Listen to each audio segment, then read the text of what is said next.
يا الله يا رحمن يا رحيم يا كريم. الحمد لله رب العالمين والصلاة والسلام على سيد المرسلين محمد وعلى آله وأصحابه أجمعين. أما بعد، أعوذ بالله من الشيطان الرجيم. بسم الله الرحمن الرحيم. يا أيها الذين آمنوا لا تقدموا بين يدي الله ورسوله واتقوا الله إن الله سميع عليم. وقال الله تعالى: اليوم أكملت لكم دينكم وأتممت عليكم نعمتي ورضيت لكم الإسلام دينا. وقال الله تعالى: ما آتاكم الرسول فخذوه وما نهاكم عنه فانتهوا واتقوا الله إن الله شديد العقاب. وقال النبي صلى الله عليه وسلم: عليكم بسنتي وسنة خلفاء الراشدين المهديين، أو كما قال عليه الصلاة والسلام.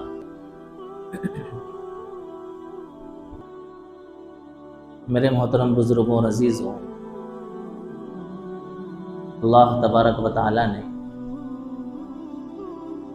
اپنے بے شمار برگزیدہ بندے انبیاء علیہم السلام کو اس دنیا کے اندر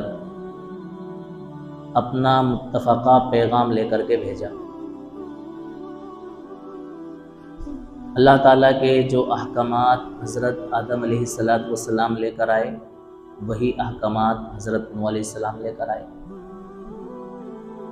وہی احکامات حضرت ابراہیم علیہ السلام لے کر آئے، وہی احکامات حضرت اسماعیل علیہ السلام، اسحاق علیہ السلام، حضرت یعقوب علیہ السلام، حضرت موسیٰ علیہ السلام، حضرت ہارون علیہ السلام، یعنی جتنے بھی انبیاء علیہم السلام آئے، سارے انبیاء اللہ تبارک و تعالیٰ کا ایک ہی پیغام اپنے بندوں کی طرف لے کر کے آئے. سب سے اخیر میں ہمارے اور آپ کے آقا محمد عربی صلی اللہ علیہ وسلم پر اللہ تبارک و تعالیٰ نے اپنے دین کو کامل و مکمل کر دیا، نبوت کے سلسلے کو ختم فرما دیا کہ اب اس دنیا کے اندر کوئی نبی نہیں بھیجا جائے گا، اب کسی طرح کی کوئی دین کی بات اس دنیا کے اندر نہیں بھیجی جائے گی. جو کچھ دین کا پیغام قیامت تک آنے والے انسانوں کو دینا تھا، وہ سارا کا سارا پیغام ہم نے محمد عربی صلی اللہ علیہ وسلم کے ذریعے اس دنیا کو دے دیا اور پہنچا دیا، اور اعلان فرما دیا: الیوم اکملت لکم دینکم واتممت علیکم نعمتی ورضیت لکم الاسلام دینا. حجۃ الوداع کے موقع پر اللہ تعالیٰ نے آیت نازل فرمائی. اس کے اندر فرما دیا کہ آج کے دن ہم نے تمہارے اوپر اپنے دین کو مکمل کر دیا. اللہ تعالیٰ نے اس آیت کے ذریعے دو ٹوک یہ اعلان فرما دیا کہ ایک ذرہ برابر بھی کمی اس دین کے اندر اب نہیں ہے. زندگی کے کسی گوشے میں بھی تمہیں کسی چیز کی ضرورت پڑے دین کے لحاظ سے، تو وہ ساری ضرورتیں ہم نے تمہاری کیا کر دی ہیں؟ پوری کر دی. اس اعلان کو سن لینے کے بعد اور اللہ تعالیٰ کے اس حکم کو سن لینے کے بعد ایک ایمان والے انسان کا یہ تقاضا ہے کہ وہ اس آیت پر مکمل یقین رکھے اور پختہ اعتقاد رکھے کہ بھئی ہمارا دین ناقص اور ادھورا نہیں. دین کے تعلق سے، دنیا کے تعلق سے، زندگی کے کسی بھی گوشے اور کسی بھی لحظے کے تعلق سے اگر مجھے کسی رہبری کی، رہنمائی کی، گائیڈ لائن کی ضرورت پڑ رہی ہے تو وہ ہمارے دین کے اندر کیا ہے؟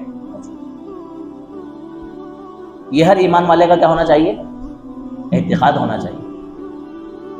اپنے دین کے اندر کسی طرح کی کوئی کمی محسوس نہ کرے. یہ انسان کا کیا ہے؟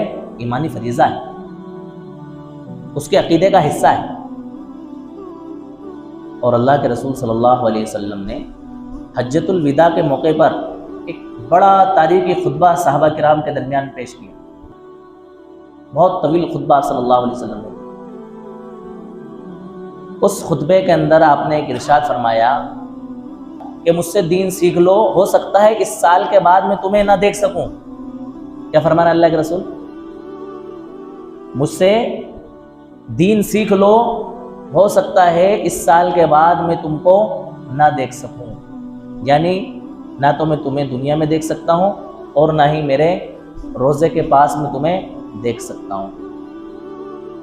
اللہ کے رسول صلی اللہ علیہ وسلم کے حاضر اور ناظر ہونے کا جھگڑا ہی ختم کر دیا. ابھی آپ دیکھیں ربیع الاول کا مہینہ چل رہا ہے. گزشتہ 2 جمعے کے اندر آپ صلی اللہ علیہ وسلم کے سیرت کے عنوان سے بہت ساری باتیں ہوئیں. اس کے اندر صحیح کیا ہے، غلط کیا ہے، وہ ساری چیزیں میں نے آپ کو قرآن اور حدیث کی روشنی میں ماشاءاللہ بتائی.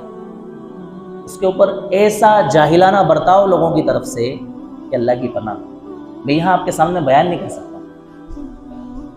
کچھ حضرات کی طرف سے بات آ رہی ہے کہ تم کس کو بیوقوف بنا رہے ہو، بند کمرے میں ریکارڈ کر کے تم اپنے آپ کو دھوکہ دے رہے ہو یا اللہ کو دھوکہ دے رہے ہو یا لوگوں کو دھوکہ دے رہے ہو. بعض حضرات کی طرف سے بات آ رہی ہے کہ بھئی تم کافر ہو گئے ہو، کلمہ پڑھو. کیا کرو؟ کلمہ پڑھو. تو میں آج آپ لوگوں کے سامنے اس بات کا اظہار کر رہا ہوں کہ الحمدللہ میں مسلمان ہوں اور عاشق رسول ہوں، اور جن کو میرے ایمان پر شک ہے میں کلمہ پڑھ رہا ہوں. اشہد ان لا الہ الا اللہ و اشہد ان محمدا عبدہ و رسولہ. لا الہ الا اللہ محمد رسول اللہ. اور بے شمار باتیں اس طرح کی کہ میں آپ کو کیا بتاؤں. دین کا آتا پتہ ہی نہیں ہے، بحث کر رہے ہیں، فون لگا رہے ہیں، پریشان کر رہے ہیں، لوگوں سے کہہ رہے ہیں کہ جس کسی کو اس بدعتی کا، بددین کا، جاہل کا، وہابی کا، دیوبندی کا نمبر چاہیے وہ ہم سے نمبر لیں اور اس سے بات کریں اور اس کو سمجھائیں کہ بھئی میلاد النبی منانا کیسے غلط ہے، میلاد النبی منانا کیسے جائز نہیں ہے. مطلب سمجھ سے باہر. بدعت کس کو کہتے ہیں، بدعت کی کتنی قسمیں ہیں، وہ ساری چیزیں گھما پھرا کر کے ایک ایشو بنا کر کے گویا کہ یہ ثابت کیا گیا کہ جو کچھ ہم بتا رہے ہیں، جو کچھ ہم کہہ رہے ہیں وہی صحیح ہے، اور جو کچھ آپ کہہ رہے ہو اور لوگوں کو بتا رہے ہو گویا کہ آپ لوگوں کو کیا کر رہے ہو، گمراہ کر رہے ہیں. میں ان ساری چیزوں سے اللہ کی پناہ چاہتا ہوں. تو میں نے یہ مناسب سمجھا کہ آج کے اس جمعے میں آپ کے سامنے بدعت کے ٹاپک پر بات کروں کہ بدعت کس کو کہتے ہیں، بدعت کی کتنے قسمیں ہیں، صحیح ہیں کہ غلط ہیں، اور کون سا عمل انسان کا بدعت ہو جاتا ہے. اسی لیے میں نے آپ کے سامنے ایک آیت پڑھی، یا ایھا الذین آمنوا لا تقدموا بین یدی اللہ ورسولہ واتقوا اللہ ان اللہ سمیع علیم. اے ایمان والوں، تم اللہ اور اس کے رسول سے آگے بڑھنے کی کوشش نہ کرو. کیا فرمایا اللہ تعالیٰ؟ اللہ اور اس کے رسول سے آگے بڑھنے کی کوشش نہ کرو. یعنی جو کام آپ کو اللہ اور اس کے رسول نے بتلا دیا کہ یہ کام ہے، اس کو اس ڈھنگ سے، اس انداز سے کرنا ہے، بس اس کو اس انداز سے، اس طریقے پر کرو. اپنی مرضی سے کوئی طریقہ گھڑ کے، اپنی مرضی سے کوئی طریقہ بنا کے اس کام کو کرنے کی کوشش نہ کرو، ورنہ تم حد سے آگے بڑھنے والے شمار ہوگے اور اللہ تبارک و تعالیٰ کی طرف سے تمہارے لیے گرفت کا ذریعہ بنے گا، پکڑ کا ذریعہ بنے گا. ہمارے دین کی ساری تعلیمات ہمارے لیے واضح ہیں. تبیانا لکل شیء. اللہ تعالیٰ نے قرآن کریم کے متعلق فرمایا کہ یہ قرآن ہر چیز کو واضح طور پر بیان کرتا ہے، کھول کھول کر کے بیان کرتا ہے. ایک ایک چیز ہمیں واضح طور پر بتا دی گئی. فرمایا ما آتاکم الرسول فخذوہ وما نہاکم عنہ فانتہوا. رسول جو تمہیں دیں، دین کی باتیں، دین کے احکامات، وہ تم لے لو، اور جن باتوں سے تمہیں روک دیں ان باتوں سے تم رک جاؤ. اور فرمایا اللہ کے رسول صلی اللہ علیہ وسلم نے کہ جس کسی نے ہمارے اس دین کے اندر کوئی ایسی بات ایجاد کر دی، کوئی ایسی بات پیدا کر دی جو دین کے اندر نہیں ہے، تو وہ بات رد ہے، مردود ہے. یعنی اس بات کا کوئی اعتبار نہیں ہے، مقابل اعتبار نہیں. ایک جگہ آپ نے فرمایا علیکم بسنتی وسنت خلفاء الراشدین المہدیین، تمہارے ذمے لازم ہے یا تم میرے طریقے کو لازم پکڑو اور خلفائے راشدین جو کہ ہدایت یافتہ اللہ کے رسول صلی اللہ علیہ وسلم کے صحابہ ہیں ان کے طریقے کو لازم پکڑو۔ پتہ یہ چلا کہ دین کا کام وہی ہوگا، نیکی کا کام وہی ہوگا جس کے اوپر اللہ تبارک و تعالیٰ کی یا اللہ کے رسول صلی اللہ علیہ وسلم کی یا اللہ کے رسول صلی اللہ علیہ وسلم کے صحابہ کی دین ہونے پر مہر کی تصدیق ہوگی۔ کیا ہوگی بھائی؟ ہر کسی چیز کو ہم دین تھوڑی مان لیں گے، ہم ہر کسی کی بات کا اعتبار نہیں کرتے ہیں، تو دین کے معاملے میں ہم ہر کسی کی بات کا اعتبار تھوڑی کر لیں گے۔ بھئی اگر ہمیں گورنمنٹ کی طرف سے کوئی لیٹر آئے یا کوئی وارنٹ آئے تو ہم کیسے مانیں گے کہ یہ گورنمنٹ کی طرف سے؟ ہم اس کے اوپر گورنمنٹ آف انڈیا کی مہر دیکھیں گے۔ کیا دیکھیں گے؟ بھئی ہماری جو انڈیا کی کرنسی ہے، اس کرنسی کے اوپر لکھا ہوا ہوتا ہے نا ریزرو بینک آف انڈیا۔ اب کوئی اس ریزرو بینک کو ہٹا کر کے کوئی اور چیز لگائے تو بتاؤ، وہ دکھنے میں بھلے ہی سے ہمیں ہمارا نوٹ لگ رہا ہو 500 کا نوٹ، مثال کے طور پر میں آپ کو سمجھا رہا ہوں کہ ہماری انڈین کرنسی کے حساب سے 500 کا نوٹ ہمیں کوئی لا کر کے دے اور اس کے اوپر ریزرو بینک آف انڈیا کی بجائے کوئی اور بینک آف انڈیا لکھا ہوا ہو، تو بتاؤ ہم اس نوٹ کو 500 کا نوٹ تسلیم کریں گے؟ نہیں کریں گے نا۔ کیوں نہیں کریں گے؟ اس لیے کہ وہ ریزرو بینک آف انڈیا کی طرف سے نکالا ہوا بینک وہ نوٹ نہیں ہے، بلکہ کسی اور بینک نے اپنی طرف سے وہ نوٹ بنایا ہے، لہٰذا اس نوٹ کو ہم نوٹ تسلیم نہیں کریں گے، اگرچہ اس کے اوپر گورنر کے بھی کیا ہوں سگنیچر۔ تو جب ہم دنیا کے نوٹ کو ریزرو بینک آف انڈیا کی سیل مہر نہ ہونے کی وجہ سے تسلیم نہیں کر رہے ہیں، تو ہم دین کی بات بغیر اللہ کے رسول صلی اللہ علیہ وسلم کے اوپر، بغیر اللہ کے رسول صلی اللہ علیہ وسلم کی مہر کی تصدیق کے اور صحابہ کرام کی مہر کی تصدیق کے ہم اس کو دین کیسے تسلیم کر لیں گے؟ کسی قیمت پر ہم اس کو تسلیم نہیں کر سکتے۔ کسی بھی بات کو نیکی کی بات سمجھنے کے لیے، کسی بھی کام کو دین کا کام سمجھنے کے لیے ہمیں یہ جانچنا پڑے گا کہ اس کے بارے میں اللہ اور اس کے رسول نے کیا حکم دیا ہے، اس کو کیسے کرنے کی تاکید کی ہے، اس کو کیسے کرنے کی تعلیم دی ہے۔ اگر وہ کام جس کو ہم کرنے کے لیے جا رہے ہیں وہ کام اللہ اور اس کے رسول کے بتلائے ہوئے طریقے کے مطابق ہے، صحابہ کے بتلائے ہوئے طریقے کے مطابق ہے، تو وہ دین ہے۔ اور اگر وہ طریقہ جس کو ہم کرنے کے لیے جا رہے ہیں اللہ کے رسول صلی اللہ علیہ وسلم کے بتلائے ہوئے اور صحابہ کے بتلائے ہوئے طریقے کے مطابق نہیں ہے، تو وہ دکھنے میں چاہے کتنا ہی خوبصورت خوشنما کیوں نہ لگ رہا ہو، وہ دین کا کام نہیں ہے۔ تو فرمایا کہ تم میرے طریقے کو لازم پکڑو، میرا کیا طریقہ ہے اس کو دیکھو دین کے معاملے میں، اور میرے خلفائے راشدین کا کیا طریقہ ہے اس طریقے کو دیکھو۔ اس طریقے پر جو کام کیا جائے گا وہ دین کا کام ہوگا، اس سے ہٹ کر کے جو کام کیا جائے گا وہ دین کا کام نہیں ہوگا، بلکہ دین کے اندر کیا ہوگی؟ زیادتی ہوگی، دین کے اندر بدعت ہوگی۔ بدعت کہتے ہیں، لوگوں نے بدعت کی 2 قسمیں بنائی ہوئی ہیں، کہتے ہیں کہ بھئی بدعت کی 2 قسمیں ہیں، ایک بدعت حسنہ اور ایک بدعت سیئہ۔ بدعت حسنہ کا مطلب ہے اچھی بدعت، اور بدعت سیئہ کا مطلب ہے بری بدعت۔ حالانکہ شریعت میں اس طرح کی بدعت کی کوئی 2 قسمیں نہیں ہیں۔ بدعت کی 2 قسمیں ہیں لغت کے اعتبار سے اور اصطلاح کے اعتبار سے۔ لغت مطلب ڈکشنری میں بدعت کہتے ہیں ہر نئی چیز، وہ کیا کہلائے گی؟ بدعت کہلائے گی۔ فرض کریں یہ کیمرہ ہے، یہ کیمرہ بھی بدعت کہلائے، یہ پنکھے ہیں، یہ نئی چیزیں پہلے کے دور میں نہیں پائی جاتی تھی، یہ چیزیں یہ بھی بدعت کہلائے گی۔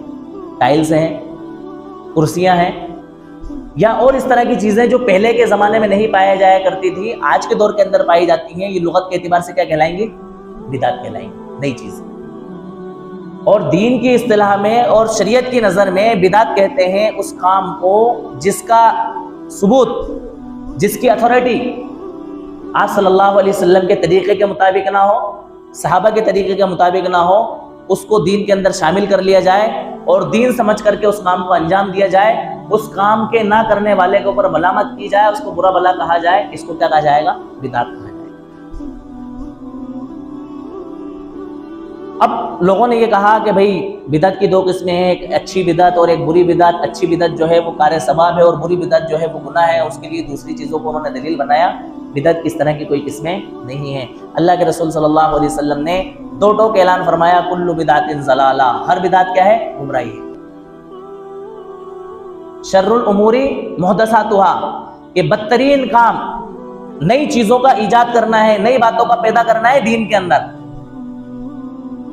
وَكُلُّ مُحْدَثَةٍ بِدْعَةٍ، اور ہر نئی چیز جو کہ دین کے اندر پیدا کی جائے دین سمجھ کر کے، وہ کیا ہے؟ بدعت ہے۔ وَكُلُّ بِدْعَةٍ ضَلَالَةٍ، اور ہر بدعت گمراہی ہے۔ وَكُلُّ ضَلَالَةٍ فِي النَّارِ، اور ہر گمراہی جہنم کی طرف لے جانے والی ہے، جہنم میں لے جانے والی ہے۔ اچھا، سب سے بڑی بات تو یہ ہے کہ بدعت جب انسان اختیار کرتا ہے تو اس کا لیول جو ہے نا کائے کا دیتا ہے؟ دین کا دیتا ہے۔ اس کو دین سمجھ کر کے کر رہا ہوتا ہے کہ میں یہ جو کام کر رہا ہوں وہ کیا ہے؟ دین۔ اس کو ایک سنہرا لیبل اس نے دین کا لگایا ہوا ہوتا ہے، جیسا کہ ایک زہر کا کیپسول ہو اور اس کے اوپر جو ہے نا گولڈن کلر کا کور لگا دیا جائے، کور پہنا دیا جائے، تو بظاہر دکھنے میں وہ کیا لگ رہا ہے؟ کہ کیپسول ہے گولڈن کلر کا، لیکن اس کے اندر کیا بھرا ہوا ہے؟ زہر بھرا ہوا ہے۔ اسی طرح سے بدعت ہے کہ بدعت بظاہر دکھنے میں لگ رہی ہے کہ یہ کیا ہے؟ دین ہے، لیکن حقیقت میں وہ دین نہیں ہے، اور دین کا لیبل لگا کر کے اور دین کا نام لگا کر کے لوگوں کو پھر وہ گمراہی کا کیا بنتی ہے؟ ذریعہ بنتی ہے۔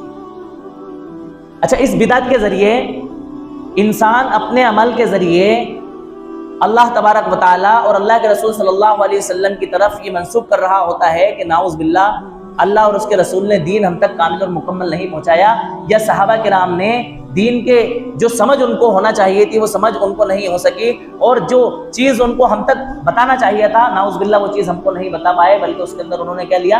خیانت سے کام لیا۔ پھر وہ نئی چیزیں اپنی طرف سے کیا کر رہا ہے؟ ایجاد کر رہا ہے۔ گویا کہ وہ اپنے عمل کے ذریعے یہ بتا رہا ہے کہ جتنی سمجھ ہم دین کے معاملے میں رکھ رہے ہیں اتنی سمجھ صحابہ کرام کو نہیں تھی۔ جو کام ہم کر رہے ہیں یہ کام صحابہ کرام نے نہیں کیا، اس کا مطلب یہ ہے کہ صحابہ کرام دین کو مکمل طریقے پر سمجھ نہیں پائے۔ اپنے عمل کے ذریعے انسان یہ ظاہر کر رہا ہوتا ہے۔ اللہ کے رسول صلی اللہ علیہ وسلم کی تعلیمات سے ہمیں واضح طور پر یہ بات پتہ چلتی ہے اور معلوم ہوتی ہے کہ ہمارا دین ناقص اور ادھورا نہیں ہے بلکہ کامل و مکمل ہے۔ اس دین کے اندر مکمل طریقے پر ہماری رہبری کی گئی ہے اور ہماری رہنمائی کی گئی، اور بے شمار مواقع پر اس دین کے اندر زیادتی پیدا ہونے سے اور بدعت پیدا ہونے سے اللہ کے رسول صلی اللہ علیہ وسلم نے اور صحابہ نے ہمیں روکا ہے۔ آپ میں سے بے شمار لوگوں نے وہ 3 صحابہ کا واقعہ سنا ہوگا کہ آپ صلی اللہ علیہ وسلم کے ازواج میں سے کسی زوجہ کے پاس 3 صحابی حاضر ہوئے اور انہوں نے آپ صلی اللہ علیہ وسلم کے معمولات کے مطابق آپ کی اہلیہ سے پوچھا کہ آپ صلی اللہ علیہ وسلم کا 24 گھنٹے کی زندگی کا عبادت کا روٹین کیا ہے؟ تو فرمایا کہ آپ صلی اللہ علیہ وسلم کبھی روزہ رکھتے ہیں، کبھی چھوڑ دیتے ہیں دن کے اندر، اور رات کے اندر آپ صلی اللہ علیہ وسلم کچھ دیر آرام کرتے ہیں اور کچھ دیر اللہ کی عبادت کرتے ہیں، یعنی مکمل رات بھر اللہ کی عبادت آپ صلی اللہ علیہ وسلم نہیں کرتے۔ جب ان صحابہ نے آپ صلی اللہ علیہ وسلم کے اس روٹین کو سنا تو انہوں نے کہا کہ بھائی ہمارا مقابلہ آپ صلی اللہ علیہ وسلم سے کیسے ہو سکتا ہے؟ یہ آپ تو بخشے بخشائے ہیں، اگر آپ کچھ بھی عبادت نہ کریں تو بھی کوئی دقت نہیں ہے، اور ساری رات آپ عبادت کریں تو بھی کوئی دقت نہیں ہے، آپ تو افضل البشر ہیں، ہم آپ کا مقابلہ عبادت میں نہیں کر سکتے، لہٰذا ہمیں تو آپ صلی اللہ علیہ وسلم سے زیادہ بڑھ چڑھ کے عبادت کرنے کی ضرورت ہے۔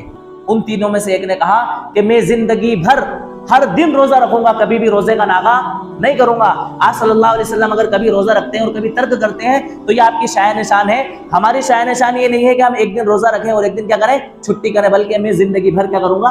روزہ رکھوں گا تاکہ زیادہ سے زیادہ نیک عمل کر سکوں۔ دوسرے نے کہا کہ میں رات بھر اللہ تبارک و تعالیٰ کی عبادت کروں گا، کبھی سوؤں گا ہی نہیں، زندگی بھر اللہ تبارک و تعالیٰ کی جاگ کر کے کیا کروں گا؟ عبادت کروں گا۔ تیسرے نے کہا کہ میں زندگی میں کبھی بھی شادی نہیں کروں گا. کیوں؟ کیونکہ شادی کے جھمیلوں کی وجہ سے میں دین کا کام نہیں کر پاؤں گا, اللہ تبارک و تعالیٰ کی عبادت نہیں کر پاؤں گا. لہٰذا میں اپنے آپ کو مشغولی سے بچانے کے لیے یہ کام کروں گا کہ میں شادی ہی نہیں کروں گا, تاکہ زیادہ سے زیادہ کیا کر سکوں؟ عبادت کر سکوں.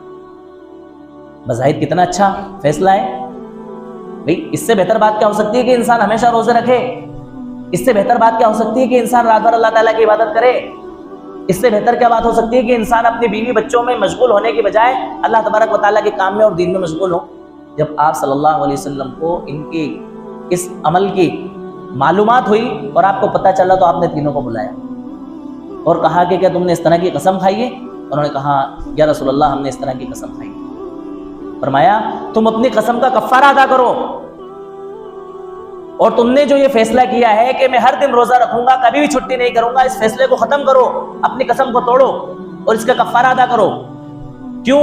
اس لیے کہ میں اللہ تبارک و تعالیٰ کا نبی ہوں, کبھی روزہ رکھتا بھی ہوں اور کبھی روزہ نہیں بھی رکھتا ہوں. لہٰذا تم میری اتباع کرتے ہو تو تمہارے لیے یہ لازمی ہے, ضروری ہے کہ جیسا میں کروں ویسا تم کرو. اپنی مرضی سے اپنی دین کے اندر زیادتی پیدا نہ کرو, اپنے اوپر جو ہے نا مشقت نہ ڈالو. دوسرے سے فرمایا کہ تم نے اس طرح کی قسم کھائی ہے کہ میں رات بھر اللہ تعالیٰ کی عبادت کروں گا؟ فرمایا ہاں. فرمایا اپنی قسم کو توڑو, اس کا کفارہ ادا کرو. میں اللہ تبارک و تعالیٰ کا بھیجا ہوا نبی ہوں, رات کو اللہ تعالیٰ کی عبادت بھی کرتا ہوں اور رات کو سوتا بھی ہوں, لہٰذا جس طرح سے میں عبادت کرتا ہوں تم اللہ تعالیٰ کی عبادت کرو. تیسرے سے فرمایا کہ کیا تم نے اس طرح کی قسم کھائی ہے کہ تم کبھی بھی شادی نہیں کرو گے؟ فرمایا ہاں. کہا تم اپنی اس قسم کو توڑو, میں بھی بیویاں رکھتا ہوں, اپنے بیوی بچوں میں مشغول ہوتا ہوں اور ان کے حقوق ادا کرتا ہوں, لہٰذا تم بھی شادی کرو اور اپنے بیوی بچوں کے حقوق کو ادا کرو. جس طرح سے میں دین کی خدمت کرتا ہوں, دین کا کام کرتا ہوں, تم بھی اس طرح سے کیا کرو؟ دین کا کام کرو. کیسے اللہ کے رسول صلی اللہ علیہ وسلم نے لوگوں کو, ایک بظاہر دکھنے میں اچھا کام لگ رہا ہے لیکن آپ صلی اللہ علیہ وسلم نے سمجھا کہ یہ چیز دین کے اندر ٹھیک نہیں ہے, آپ نے ان کو کیا کر دیا؟ روک دیا. حضرت علی رضی اللہ تعالیٰ عنہ آپ صلی اللہ علیہ وسلم کے داماد ہیں, چوتھے بڑے صحابی ہیں, خلفائے راشدین میں ہیں, عشرہ مبشرہ میں ہیں. آپ نے ایک شخص کو عید کی نماز سے پہلے نفل نماز پڑھتے ہوئے دیکھا. آپ کو معلوم ہوگا کہ عید کی نماز سے پہلے اور عید کی نماز کے بعد میں نفل نہیں ہے. عید کی نماز سے پہلے نہ کوئی شخص اپنے گھر میں نفل پڑھ سکتا ہے اور نہ ہی عیدگاہ میں نفل نماز پڑھ سکتا ہے. عید کی نماز کے بعد اگر کوئی شخص نفل پڑھنا چاہے تو اپنے گھر میں تو پڑھ سکتا ہے لیکن عیدگاہ میں نہیں پڑھ سکتا. جب آپ نے اس کو روکا تو اس نے کہا کیا آپ مجھے نماز پڑھنے سے روکتے ہیں اور مجھے امید ہے کہ اللہ تبارک و تعالیٰ مجھے نماز پڑھنے پر عذاب نہیں دے گا؟ کیا کہا اس شخص نے؟ کیا آپ مجھے نماز پڑھنے سے روک رہے ہیں اور میں جو نماز پڑھ رہا ہوں نا, اس نماز پڑھنے پر اللہ تبارک و تعالیٰ مجھے عذاب میں مبتلا نہیں کرے گا. حضرت علی رضی اللہ تعالیٰ عنہ نے فرمایا کہ یقیناً اللہ تبارک و تعالیٰ تجھے نماز پڑھنے پر عذاب میں مبتلا نہیں کرے گا, لیکن اللہ تبارک و تعالیٰ نے عید کے دن نفل نماز پڑھنے سے منع فرمایا ہے, اس لیے میں تجھے نماز پڑھنے سے روک رہا ہوں. یہ اللہ کے رسول صلی اللہ علیہ وسلم کا طریقہ نہیں ہے. یہ طریقہ نہ ہونے کی وجہ سے اللہ تبارک و تعالیٰ تجھے اس نماز کی وجہ سے ثواب نہیں دے گا, بلکہ تجھے کیا کرے گا؟ عذاب میں گرفتار کرے گا. لہٰذا تو اپنے طریقے سے نماز پڑھنے کی کوشش نہ کر. اسی سے ملتا جلتا ایک واقعہ حضرت سعید ابن المسیب رضی اللہ تعالیٰ عنہ کا ہے کہ انہوں نے عصر کی نماز کے بعد ایک شخص کو نفل نماز پڑھتے ہوئے دیکھا. آپ کو معلوم ہے کہ عصر کی نماز کے بعد کسی طرح کی کوئی نفل نماز نہیں ہے. جب آپ نے نماز پڑھتے ہوئے دیکھا تو اس کو روکا, تو اس نے بھی یہی جواب دیا کہ مجھے اس نماز پڑھنے پر اللہ تبارک و تعالیٰ عذاب میں نہیں ڈالے گا. آپ نے فرمایا کہ یقیناً نماز پڑھنے کی وجہ سے تو اللہ تبارک و تعالیٰ عذاب میں نہیں ڈالے گا, لیکن اللہ تعالیٰ نے اور اللہ کے رسول صلی اللہ علیہ وسلم نے عصر کی نماز کے بعد نفل نماز پڑھنے سے منع فرمایا ہے. لہٰذا اللہ کے رسول صلی اللہ علیہ وسلم کے حکموں کی خلاف ورزی کرنے کی وجہ سے اللہ تبارک و تعالیٰ تمہیں کائے میں ڈالے گا؟ عذاب میں ڈالے گا. دیکھو بظاہر نماز کوئی ایسا عمل ہے جس کے اوپر کوئی گناہ ملے, جس کے اوپر عذاب ہو, جس کے اوپر پکڑ ہو, جس کے اوپر سزا دی جائے. نماز پڑھنا کوئی ایسا کام نہیں ہے بلکہ بڑا بھلا اور اچھا کام ہے جس کے اوپر انسان کو کیا ملتا ہے؟ ثواب ملتا ہے. لیکن یہی نماز پڑھنا اگر اللہ اور اس کے رسول کے حکموں کے خلاف ہے تو تمہارے لیے کائے کا ذریعہ بن جائے گا؟ عذاب کا ذریعہ بن جائے گا. اور اللہ اور اس کے رسول کے طریقے کے مطابق ہے تو تمہارے لیے کیا بن جائے گا؟ ثواب کا ذریعہ بن جائے گا. بھائی درود و سلام ہے, اللہ کے رسول صلی اللہ علیہ وسلم پر درود و سلام کا تحفہ پیش کرنے سے بڑھ کر کے کوئی اور تحفہ کیا ہو سکتا ہے؟ 24 گھنٹے ہم جب چاہیں اللہ کے رسول صلی اللہ علیہ وسلم کے اوپر درود و سلام بھیجیں. کوئی منادی ہے اس کے اوپر؟ کوئی پابندی ہے؟ بلکہ نماز کے اندر لازم قرار دے دیا درود شریف کو. جب ہم نماز پڑھتے ہیں تو چوتھی رکعت کے اندر یا 2 رکعت والی نماز ہے تو دوسری رکعت کے اندر، اور 3 رکعت والی نماز ہے تو تیسری رکعت کے اندر اتحیات کے بعد درود شریف پڑھتے ہیں کہ نہیں پڑھتے ہیں؟ لیکن اگر اسی درود شریف کو ہم اپنی مرضی سے کسی اور ڈھنگ سے پڑھنا شروع کر دیں تو بتاؤ اس کے اوپر ہمیں ثواب ملے گا؟ گناہ ملے گا. یہ کام ہمارا بدعت میں شمار ہو جائے گا، گناہ میں شمار ہو جائے گا. کیوں؟ اس لیے کہ جس نئے طریقے پر ہم درود شریف پڑھ رہے ہیں اور درود شریف کا ورد کر رہے ہیں، یہ درود شریف کا ورد کرنا ثواب کا ذریعہ نہیں بن سکتا، بلکہ یہ دین کے اندر ایک زیادتی پیدا کرنے کا ذریعہ بنے گا، بدعت کا ذریعہ بنے گا، گناہ کا ذریعہ بنے گا، جس کی وجہ سے اللہ اور اس کے رسول ناراض ہوں گے اور ہمارے لیے عذاب کا ذریعہ بنے گا. حضرت عبداللہ ابن عمر رضی اللہ تعالیٰ عنہ، یہ حضرت عمر فاروق رضی اللہ تعالیٰ عنہ کے صاحبزادے. ایک مرتبہ آپ آخری عمر کے اندر آپ کی بینائی کمزور ہو گئی، آپ ایک مسجد کے اندر تشریف لے گئے، اذان ہو چکی تھی. اذان کے بعد مؤذن نے ایک آواز لگائی، الصلاۃ الصلاۃ. ایک روایت میں ہے کہ اس نے کہا حی علی الصلاۃ حی علی الصلاۃ، یعنی نماز کی طرف آؤ، نماز کی طرف. حضرت عبداللہ ابن عمر رضی اللہ تعالیٰ عنہ نے جب یہ کہتے ہوئے سنا تو کہا کہ کیا جو تو نے اذان دی ہے وہ اذان لوگوں کو نماز کی طرف بلانے کے لیے کافی نہیں ہوئی؟ اور اذان ہو جانے کے بعد میں الصلاۃ الصلاۃ کا ذکر کرنا اور حی علی الصلاۃ کا ذکر کرنا، اس کا کیا مطلب ہے؟ فرمایا یہ بدعت ہے، یہ دین کے اندر زیادتی ہے، اور کہا کہ مجھے اس مسجد سے لے چلو، اس لیے کہ یہ شخص بدعتی ہے، اس کا یہ کام بدعت ہے اور میں اس بدعت والی جگہ پر رہ کر کے نماز ادا نہیں کر سکتا. آپ مسجد سے باہر ہو گئے. بظاہر اس نے کون سا غلط کام کیا تھا؟ آپ اندازہ لگائیں.